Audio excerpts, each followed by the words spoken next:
si on regarde l'ensemble des chiffres, pas seulement les chiffres qui vous arrangent, mais l'ensemble des chiffres, là on voit qu'il n'y a pas une augmentation de 1,5 milliard ou de 1,7 milliard, mais une diminution de 62 millions d'euros sur la législature.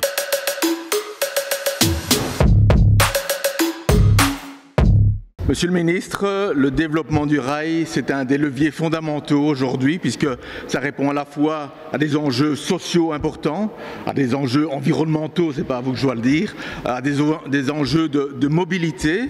Et ici en plénière, le 21 octobre, vous aviez déclaré « J'ai fait les comptes de ce gouvernement. Depuis le début de la législature, en plus de la dotation ordinaire, 1,5 milliard d'euros supplémentaires sont d'ores et déjà injectés dans le rail à mon initiative d'ici à 2024. Surenchère même dans l'avenir ce lundi, là vous dites, depuis l'avènement de la Vivaldi, 1,7 milliard d'euros ont été injectés dans le rail.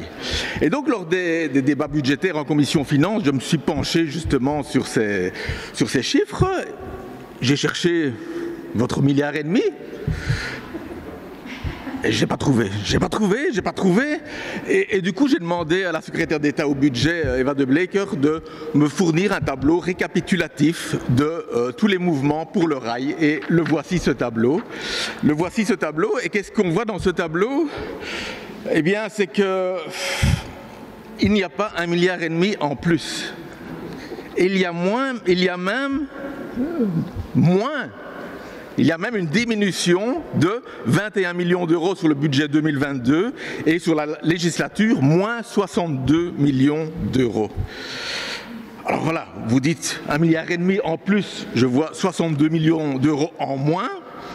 Comment est-ce que vous pouvez confondre 1,5 million en plus et 1,5 milliard en plus et 62 millions en moins? Et en l'état actuel des décisions, confirmez-vous que le budget pour 2024 est de 62 millions d'euros plus bas que ce que c'était en 2020. Est-ce que sur la législature, on a bien 62 millions d'euros en moins, comme le donne le tableau de la secrétaire d'État? Permettre à Infrabel d'assurer ses missions de service public, développer le train international et en plus de ça, 900 millions d'aides Covid et d'aides inondations vu les circonstances difficiles que nous vivons. Monsieur le ministre, ça ne va pas, c'est grave votre réponse parce qu'en politique, on ne peut pas inventer des chiffres. Moi, je vous donne le chiffre de la secrétaire d'État au budget. Je ne partage pas ces options néolibérales, mais au moins elle est honnête au niveau budgétaire, elle nous donne des chiffres fiables.